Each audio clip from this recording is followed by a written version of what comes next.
So ito rin mga ka-rider, sa pagbaklas natin itong tornilyo ng clutch, gamitin pa rin natin yung cross method para maiwasan natin Pare-parehas siya ng sukat ha. So yung mag-DIY, okay, yung engine mo, kala mo sumasagad ka na, pero hindi siya na fake. So itong fake mga ka-rider, pag hinulog mo, parang hindi siya makalansing, parang flat yung tunog niya. Samantalang itong orig, makalansing na may original, ayan o, detalyado yun ang pagkaka-imprinta.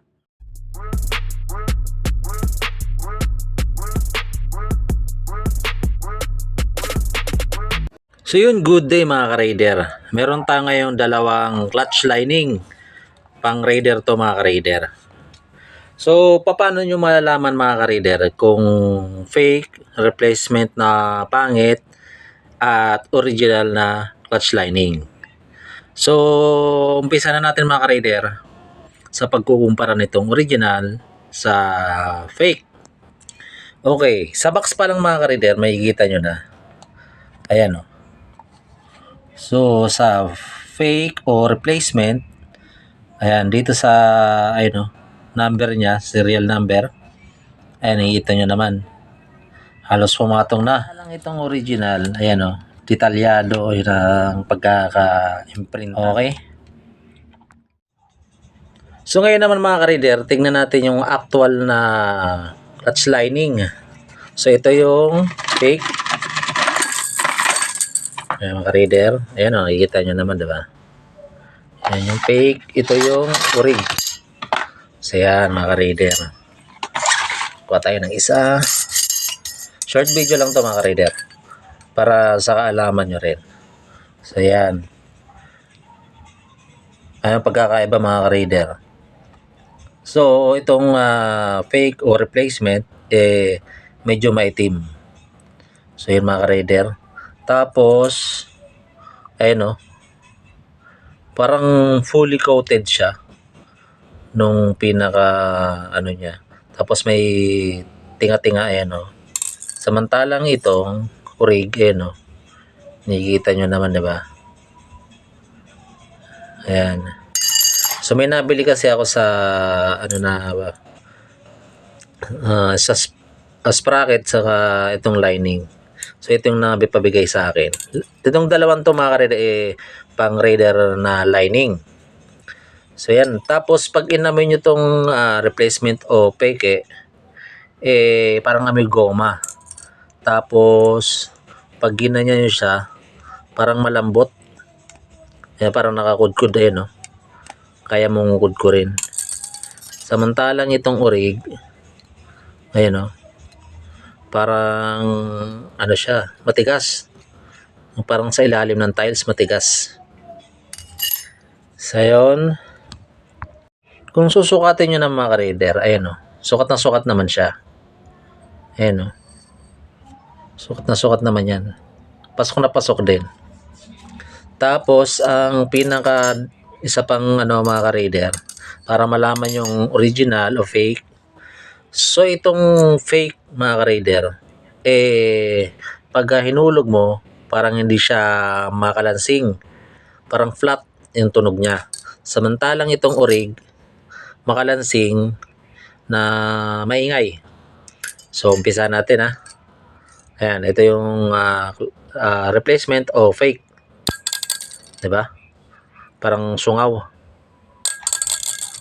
Okay. Ito naman yung sa original. Diba? Maingay. Ayan o. Ilalapit ko ha. Narinig nyo ba? Diba?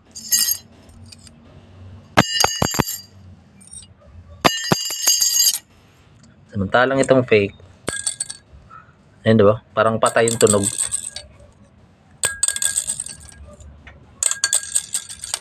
Saka yung pagkakakot niya mga ka-reader, dapat ito lang ikinakot niya.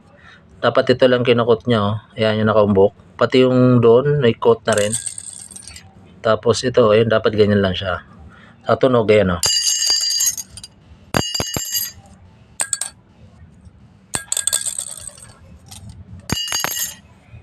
So yun mga ka-raider. Sana nakatulong to, itong vlog na to.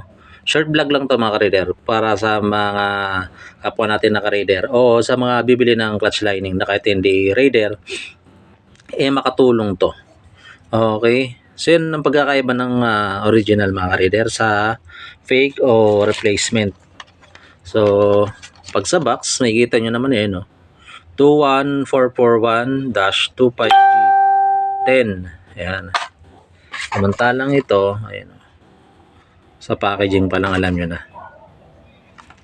Parehong-pareho din siya, 'di ba? Okay, kung bago sa akin channel mga ka-raider, pa-subscribe naman. At kung sa Facebook mo to napapanood, paki-follow na rin ako. Paki-like ang ating video, paki-share para makatulong sa iba. So yun mga ka-raider, magpapalit tayo ng ating clutch lining, no? Medyo slide na rin talaga. So 2019 tong model natin, ilan na to? So 19, 20, 21, 22, 23, 24. 5 years na rin tong lining natin na stock. Tapos puro tayo waswas. Since nabili natin to puro waswas. Nauwi pa ng Bicol.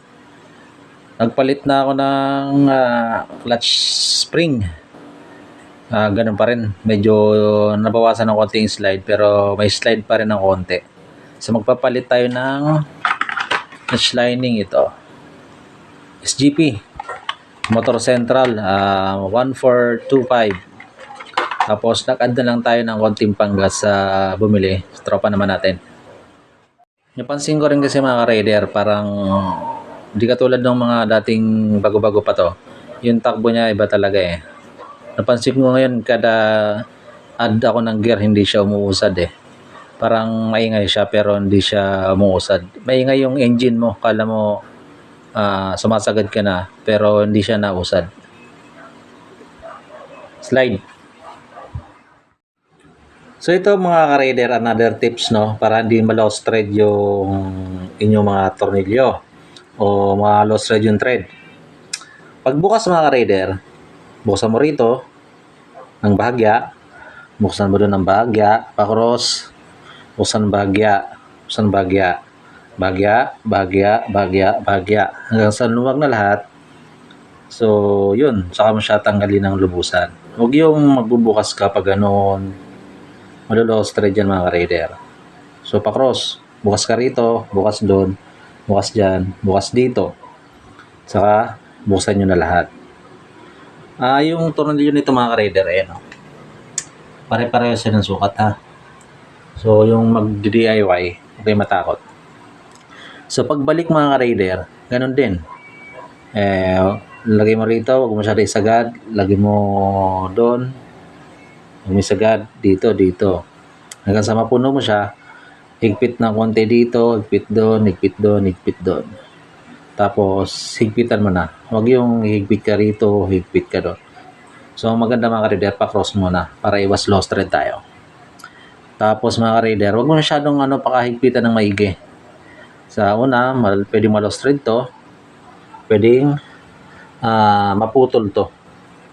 So ang diskarte mga ka-raider, bawa na ikabit nyo na, so tamang higpit lang, itakbo nyo, kinabukasan, pagkatapos nyo yung tumakbo, silipin nyo kung may moist. So ibig sabihin nun, kunting higpit pa. Pagkatakbo nyo, higpitan nyo na, pagkatakbo nyo, tignan nyo ulit kung may nag-moist, higpit na ba? Ito, nag-moist. Ayan ba, nag-moist. Higpitan mo to ng konti. Tapos punasan mo. Tapos itakbo mo ulit. Pagka hindi na nag-moist, ibig sabihin nun, wala nang may higpit na yung pagkakaano mo. So yun mga ka-raider. Iba kasi mga ka-raider, sigurista, di ba? Gusto niya higpitan na maigi para walang langis na magmo-moist. So mas safe yun mga ka-raider. Higpitan mo lang ng bagya, ang tamang higpit lang. Tapos itakbo mo. Pag may nag-moist, higpitan mo ng konti hanggang sa mawala yung pag-moist ng langis. Yan. Sana nakatulong, no?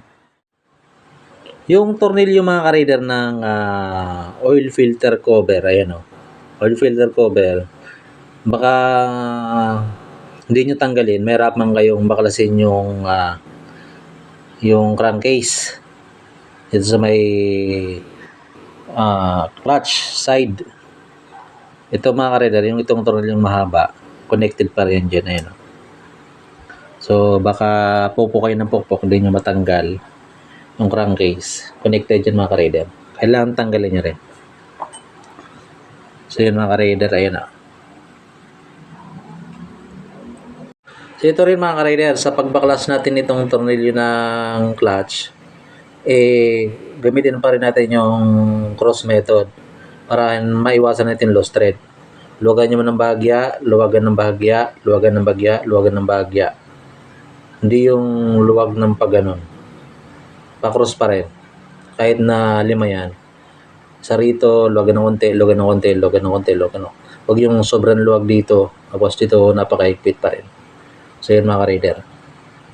Tapos pag-higpit, ganun pa rin. Huwag yung pakahigpitan mga ka-rider. Kung sa pagka naramdaman yung tumukod na yung paghigpit nyo, okay na yun.